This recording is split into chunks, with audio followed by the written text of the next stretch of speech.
was house sitting for my grandma one weekend while she went to Florida with some of her church friends. I was sleeping in the guest bedroom next to her room. The guest bedroom always had 2 twin beds inside of it that my brother and I would sleep in when we had sleepovers at her house. I took the bed next to the window, but before getting into bed, I checked all the doors making sure they were locked. When I did get into bed, it was early, and I didn't actually go to sleep for a while. There wasn't much to do at my grandma's house. I was just on my phone for an hour or two, watching videos, texting people, whatever. That's when I thought I could start hearing someone's voice outside. It sounded like a woman's voice, saying hello. I left the bedroom and inched my way closer to the front door, moving slow because I was trying to listen. Hello? It was a woman's voice, just going hello like every 10 seconds. As I got closer to the front door, I realized that's where it seemed to be coming from. My grandma's door doesn't have a peephole, but the windows in her dining room gave a clear view of the front porch, so I went over to that window to attempt to get a view of who was out there. I tried peeking my head in between the plastic blinds without making it obvious, but I guess I didn't do a good job of that, because when I looked, I did see a woman on my grandma's stoop, and she was looking right at me, as if she knew I was going to be looking through those blinds. Once again, she said hello, with some freakish smile on her face. This woman was older, but don't picture her as some innocent-looking, small old lady. She looked like she was maybe late 50s, early 60s, and something about her face just skeeved me out. I moved away from the window and thought maybe it was one of my grandma's friends. It was midnight, though. Why would anyone come to the door this late? And why wouldn't she knock or ring the bell? Why was she just standing out there going hello over and over? I was genuinely unsettled. I just went back to the guest bedroom and shut the door. Now with the door shut as opposed to before, I couldn't hear that woman anymore. Maybe it was that, or she just decided to leave. I started texting everyone about it, my sisters, my friends, telling them how bizarre it was. But a good amount of time passed in silence, and I was starting to calm down. My sisters were telling me to call Grandma, but there was a 0% chance she was awake, and she barely ever even checked her cell phone anyway. Just like that, something broke the silence. A banging at the window. Not a knocking or tapping, banging. I felt that fierce pain in my chest area as my body entered that fight or flight mode. Shortly after the banging stopped, I heard that familiar voice say hello. With that boost of adrenaline, I guess I had the extra confidence to grab the blind and push it up. There I was, face to face with this horrifying older lady, with only a thin layer of glass between us. I screamed at her smiling, gross face, "I'm calling the cops." I pulled the blind back down and ran back outside to the living room. I looked around the house, then ran upstairs to box myself into the upstairs guest bedroom. I didn't want to actually call the cops. I don't know why. I wanted to just wait it out. I crawled into the bed in the upstairs guest bedroom and tucked myself under the covers. A couple hours later, I was still awake, and I finally only then went back downstairs to look outside each window. That freaky old lady seemed to be gone. The next morning, I called my grandma and told her what happened. She started yelling into the phone, clearly panicking and distressed. She told me how a few days earlier, she was being watched in the grocery store by some woman about 10 years younger than her, who just kept smiling at her for no reason. I told her to calm down. I didn't entirely know whether to correlate the two or not, but when we eventually got off the phone with each other, I did have to give it a second thought. My grandma is 75, and she has lost a bit of her wits, so I do have to take some of the things she says with a grain of salt. But the way she yelled into the phone about the woman in the store really gave me the chills, and I still wonder if it could have been the same person.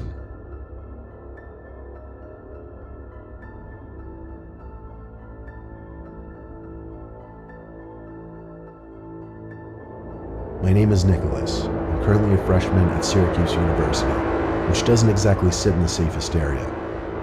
I just went through a breakup with my first girlfriend, so I started getting back into the online dating scene. I was using the app Hinge when I found some blonde girl named Stephanie who I really connected with. She also went to Syracuse. We both liked to read, go to the movies, we even had the same sense of humor. I suggested we go on a movie date, and she said she'd love to. She told me to meet her at some specific point near campus and she'd pick me up. So, around 9 o'clock, I waited on some corner of a normal neighborhood block, waiting for Stephanie.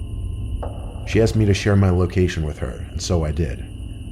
A few minutes later, I saw a car turn down the street and start approaching me. Then it stopped in front of me, and the driver rolled down the window. It wasn't Stephanie, though, but some old random guy. He asked what I was doing alone out here, which was insanely weird, first of all. Then I said I was waiting for someone. He asked if I was waiting for Stephanie, and I said, yeah, how'd you know? He said he was Stephanie's father, and told me to hop in so he could give me a ride to her. I took a good look at him, and he looked a little old to be her father, to be honest. I'm no idiot when it comes to sketchy situations, so I said in a firm voice, why didn't you tell me you'd be picking me up? He claimed he didn't trust a random guy meeting up with his daughter, and wanted to meet me first. I took another good look at the man and didn't say anything. I simply started walking away in the opposite direction from where his car was facing. He started yelling, hey, hey, sounding surprised that I was just walking away like that, but I've heard way too many kidnapping stories to know where this could potentially go. I heard the guy's car moving, and I turned to make sure he wasn't doing a U-turn to follow me. I breathed a sigh of relief when he drove straight and turned left out of sight. I continued walking down the block towards campus. I got to the corner of the block and was just about to make a turn when I noticed what I was pretty sure to be the same car the man was driving, just parked on the side of the road with the light shut off. I briefly tried looking into the window as I passed, but the glass was tinted. I tried not making it obvious that I was suspicious and continued walking. I got a text from this so-called Stephanie person saying, why didn't you get in the car with my dad? I ignored the text and continued walking. I kept looking back to see if the car would move. When I got to an intersection in the road, I turned right and then full-on booked it in the direction of campus. Surprisingly, I wasn't followed.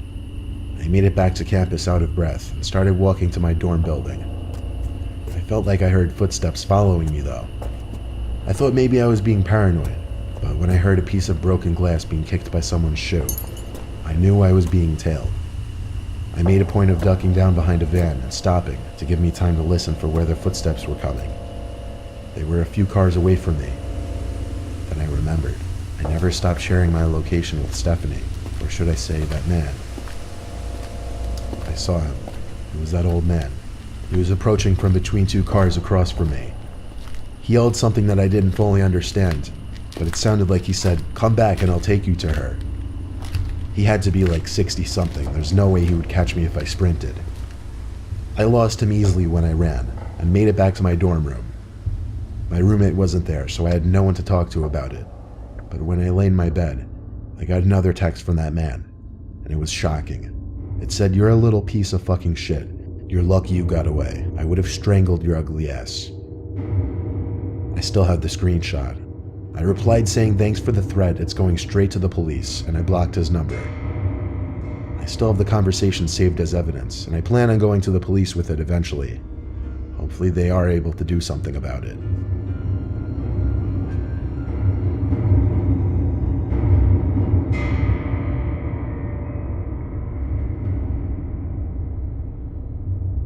When I was 18, I had a side job as a part-time janitor at my high school over the summer.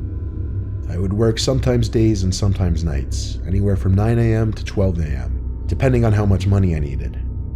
Oftentimes, I would be left to lock up the building when the older janitors have left.